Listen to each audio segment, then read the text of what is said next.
Hey, party people! Good morning, Krusty Crew. We just got to Bricks Minifigs here in Austin, Texas. We were here about a week ago and we saw the Market Street modular on the shelf. I'd actually never seen it before, so that was kind of crazy. It's actually one of the only two modulars we don't have, Market Street and Cafe Corner, but we just decided to hold off on it. Yeah, so I'm kind of nervous to see if they still have it and whether or not we even need to make that decision today. But also, we pulled up right in front of the store. And I already see Ghostbusters HQ right there in the window. So I think we're gonna have a really fun time here at Bricks and Minifigs today. What do you think, Ross? I'm pretty excited. I really want to go check out that Ghostbusters HQ. All right, well, let's head inside. Bricks and Minifigs, Bricks and Minifigs, Bricks and Minifigs. Let's go. Woo! It is so hot in Texas now. I am not used to this. Thank you, Ross. Okay, we're starting off strong with the Ghostbusters HQ. Now, unfortunately, Emily and I really haven't seen this movie. I think I saw it once when I was like 5, so I really don't remember it too much. This is like an incredible set. I know this set brought back a lot of people into the fandom. I think this set came out around 2016. 2016, like yeah. Oh, yep, 2016. Nailed it. Just looks amazing. Amazing New York style building. I see a lot of people put this in with their modulars. It kind of fits with some modular style stuff. It's a really cool building. It almost plays like a giant dollhouse. Like, I love that you can like move your figures around and, you know, do like some fun kind of Ghostbusters role-playing stuff. Something else that's kind of interesting is they have the Ecto-1. I believe this is the one based off of the other movie that I also never saw, but it is cool to have an Ecto-1 like sitting next to the Ghostbusters HQ. Comes with some cute little ghosts here, as well as my favorite feature here is where you can actually put somebody on this and drop them down. Isn't that cool? That's so fun. So the minifigure can actually like latch onto that piece down there? Yeah, it's like a refurbished fire station. So they have that like feature of like, you know, going down the pole. Oh, that's cool. I love that. Oh, and then over here we have the Disney Castle. This is a pretty familiar set, but I believe it is actually retired now, which is kind of crazy to believe.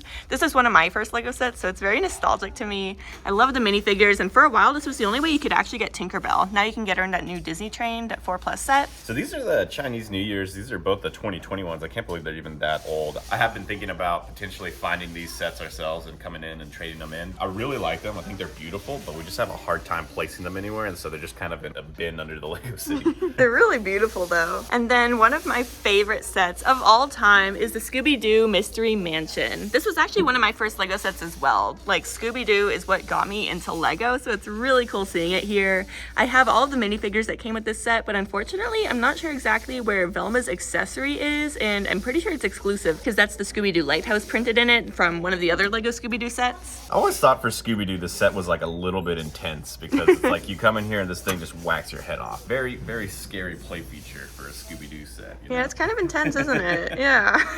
So they actually have a pretty good number of Lord of the Rings characters here, as well as this set over here, the Witch King battle.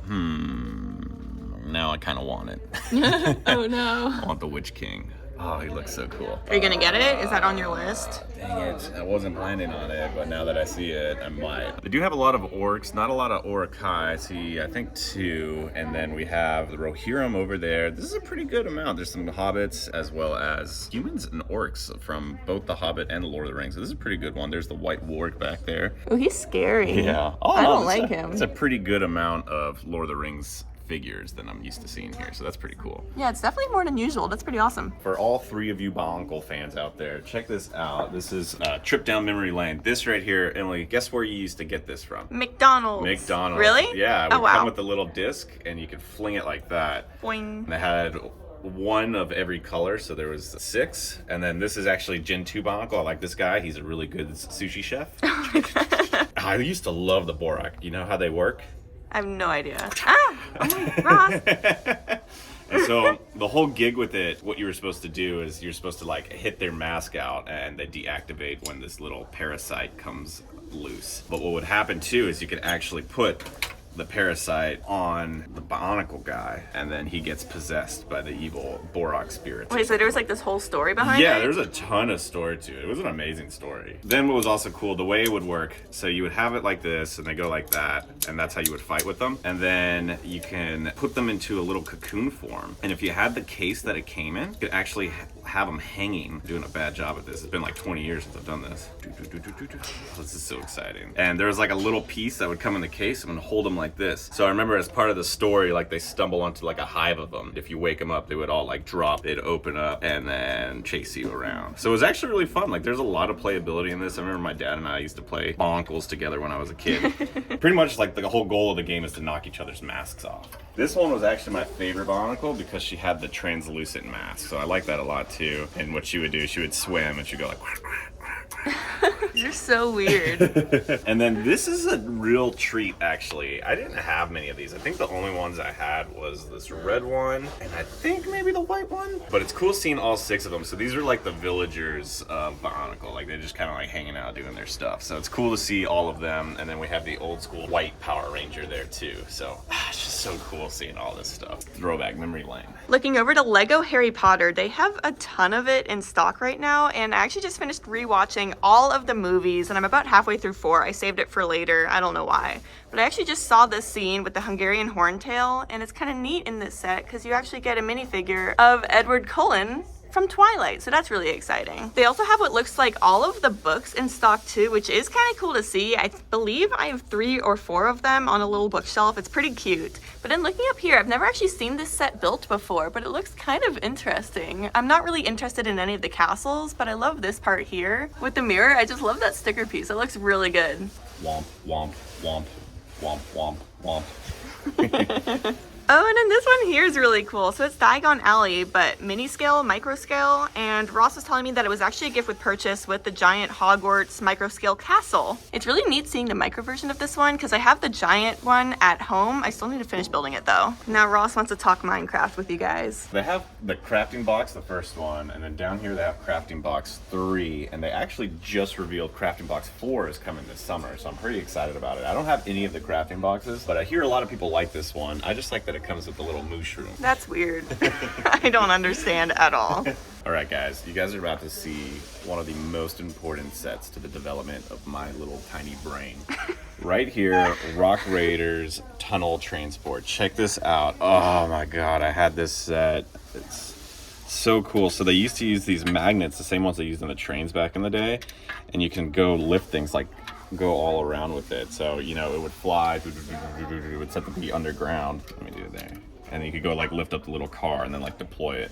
This is like the Republic dropship even before the Republic dropship. Right? This came out in 1999. This is like when Star Wars came out. This is so cool. I loved this set. I used to play with this set all the time. I love Rock Raiders.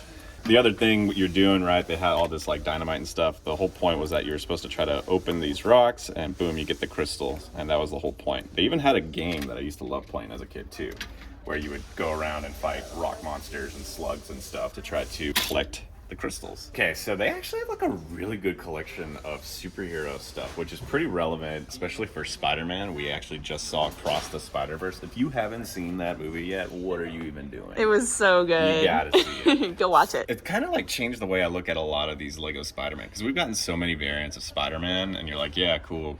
But now it's kind of fun because you can be like, oh yeah, they're just alternate Spider-Man from Across the Spider-Verse. So now I kind of want to collect every Spider-Man again, so I could have every different version of Spider-Man. Oh gosh. I digress. Check this one out here. They have the Black Widow Comic-Con one. We have 2 of these somehow. I thought they would be rarer and more expensive over time, but then they actually are. Go figure. Doctor Strange Sanctum Sanctorum. This is the first one. So we have 3 Sanctum Sanctorums now. This one, the bigger city scale one, and then the modular scale one. I like this one a lot. A lot of people talk about this one being really good because this is the only way you can get the ancient one as well as the original Baron Mordo. But the coolest part of this set is the printed pieces there for his spells. So even in the new ones, they don't do this. So for some reason, only this set comes with like those cool little printed elements there, as well as her fans also have those little printed things. Yeah, they're super cool. I love this figure. Oh, I love that. Yeah, I didn't even know they made one before the previous Sanctum. Yeah, this That's is so neat. This is back in a time when random Marvel movies, they would only do like 1 set. They did one for Ant-Man as well at the time. So this is the first Doctor Strange. Shambhala, which is like the Wi-Fi password, if I remember, was like the joke there. And then, yeah, it has the demon coming out of there. So this is a really cool set. I really liked it. It's one of my favorites. All right, Ross, what are you looking at? All right, are you feeling a little lonely? Me? Yeah, because I am. Okay. The Lonely Mountain. I love this set. So if you guys saw the video on my channel, I actually talk about how I have this set sealed in box and I'll never open it, which is kind of sad because this is the only way you can get Smaug the dragon. Oh, look how cool it looks. I love the little dwarves and stuff. I hate this scene from the movie. It has the Arkham Stone back there. But look at Smaug. He's so handsome. His claws are like swords. His wings are like a hurricane. His teeth are like knives. You know, it's from the book. It's such a cool set. They said they just got this in. I'm really excited to see this amazing set. That's probably the prize of today, being able to see that. So we were talking about Rock Raiders a little bit earlier, and City did like their own kind of theme of Rock Raiders, except, you know, it's more like City and the bad guy is a bear, but really I'm like, is the bear a bad guy or is the bear just like living there and we're mining its gold? Either way, there's so many cool like new techniques and stuff. Even since Power Miners came out, I would really like to see Lego try on that Power Miner Rock Raider theme again one more time. I would be super excited about it. I've actually been thinking about trying to collect all the old Power Miner sets because it's just such an awesome theme. And then looking over here, unfortunately, it looks like they sold Market Street, but they do have a new in-box corner garage, which is pretty exciting. We have 2 of these in our city, and we built them mirrored, but I need to work on that because I'm not really thrilled with how they look next to each other. But either way, this is a really good one. It like exceeded expectations. I didn't think it would be a favorite, but it's definitely up there. Speaking of Spider-Man earlier, check this out. So they actually have the Green Goblin, which I really want that figure, but they also have 3 Tobey Maguire Spider-Man, which is really cool because Lego just revealed that they're actually finally remaking a Tobey Maguire as well as a Tom Holland and a Andrew Garfield Spider-Man set that's been coming soon. But it's really cool to see this here. I really want that Green Goblin, but I'm gonna have to pass. Aww. I know it's not going to be here next time. Miles Morales Spider-Man back there, which I imagine are going to get really popular because of the new movie. It's just cool, like, looking at all the different Iron Man as well as all the different Spider-Man and everything here. Check this out. What a treat. This is the Phase 2 Captain Rex that we're seeing here. $300. So I remember, I don't know, it must have been 2020, 2019. I brought Emily in here and I was looking for this figure and it was $50 and she was like, we're not buying that. We're not spending $50 I thought that was on ridiculous figure. at the time. I was Yeah. like, why would you spend $50 on that? Well, now it's $300. Yeah, well, And oops. I know Lego's gonna have to eventually re-release it. We'll see. There'll probably be holes in the helmets. What are you gonna do? I still think this one just looks perfect. And then we have Zeb over here too. Zeb has gone up in price a little bit, $200. I think all the hype from The Mandalorian Season 3, as well as it's just a really cool figure. Yeah, I love Zeb. I love Rebels. And then back there in the double case, there's the OG 2002, I wanna say, Jango Fett for $350. Can't believe how valuable he is.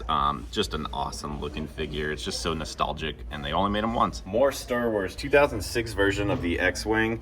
If I remember how it works, spin this. Oh, there it goes. There it is. Woo! Taking its time, but that's how you lock the S-foils into attack position. It's cool seeing like the history of the X-Wing over time. You know, originally started off gray, and then over here we have the 2018 X-Wing, which I still think is the best X-Wing play scale they've ever made. And it comes with those big dorky helmets. I said this in my review of the UCS X-Wing though, this dorky Red 5 helmet actually looks pretty good on the Luke Skywalker that comes in the UCS X-Wing, so I would recommend trying that out. And another X-Wing here just to kind of compare with the other two we just found, 2006, 2018, now 2021. Not my favorite one, I think it does the job, but it's an X-Wing. Down here, this is a blast from the past, 1999, old school Vulture droid. It kind of holds up still, so the way it would work is you would put it there to put it in attack position, and then boom, you would move its head back and it would fly like that. And then if you wanted to make it go faster, you would move these things. So this is before there was a lot of motion in Lego sets, so you had to actually like build and unbuild them. Oh, and that's then, wild. Boom. Ah.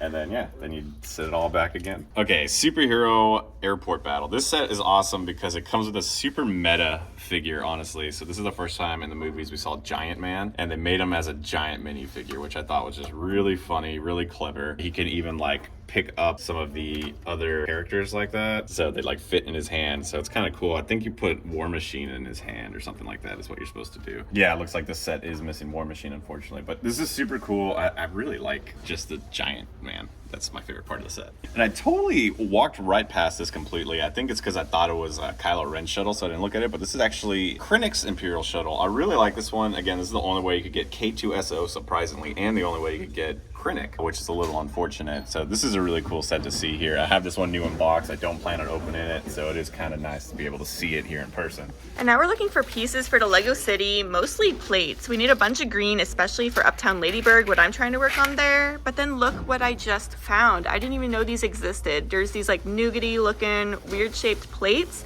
but it's printed on there. There's like a puppy paw print. There's like paw prints kind of walking through some like picnic areas or whatever. And I think this would be really cute for like a nature area and then put like greenery in between it to make it like part of a park. I don't know. Ross was like, do you really need that? And I was like, obviously. So I think I'm gonna get these. Is that okay? Go for it. Yay. I'll use those too. Oh yeah, that would be good too. Thank you. Yeah, Ross is really stacking up on plates today. No bowls, only plates. There you go. Okay, I never look at Duplo, but this just caught my eye. It's Captain Hook, and I think that's really funny. It looks kind of creepy, but I like it. All right, time to check out. Woo, we just left Bricks and Minifigs, and we have a really good haul for you guys. Or at least I think it's a good haul. Oh, my car's locked. It's 100 degrees, open the car. Sorry. All right, there we go. Ross is happy. Ow. It's Ow. hotter in the car. Ross, let me turn on the car. All right, Ross, are you ready for a car haul? Car haul. Car haul. Okay, All what right. do we get? We got some really cool stuff. You guys won't believe it. Plates. No bowls. No bowls. Okay, so we got light green. Unfortunately, it's a hard thing, like trying to find these dark green ones, right? So we got a lot of light green ones. They still come in handy, but I'm really have my eyes open for these. And we only got like 3 of these normal green plates, but we got pretty good stack of plates. That was a Taylor Swift reference. Facts. When I said facts, that's what that was. And what do you got here? Okay, my haul is so much better. So I got a bunch of plates as well, but it's not really a plate and it's also not really a brick. We were asking what they were called inside and they said Plix or plate. Brates. Plates? Plates. Yeah. I don't know. We got these things. They're like really thick plates. And I got this one here, and it has little puppy paw prints all over it. I love it. Totes adorbs. I got a second one. They're the same. I just got 2 of these because I really liked them, and they had 2. And then I got these 2 as well. Ross found these and was like, you need these. And I was like, okay. You know, at a quick glance, it kind of looked like chocolate bars. And then the last thing I picked up when Emily wasn't looking was these little zombie pigmen guys from Minecraft. I got 2 of them there. They look really cute, huh? Anyways, y'all, we had a really good time here at Bricks and Minifigs today. I'm kind of disappointed we didn't see Market Street again, but also we didn't need to spend like $1,000 on that, so probably better we didn't find it. We always have such a good time here at Bricks and Minifigs here in Austin, Texas. Their stock is always rotating like week to week. It's always so different in the store, so it makes it really fun. If you're ever in the Austin area, make sure to come check out this Bricks and Minifigs. We always have the best time. The staff is incredible, so make sure to check them out. Let them know we sent you. Yes. Thanks everyone for watching. Thank you so much to Bricks and Minifigs in Austin, Texas for sponsoring this video, and we'll see you next time. Bye.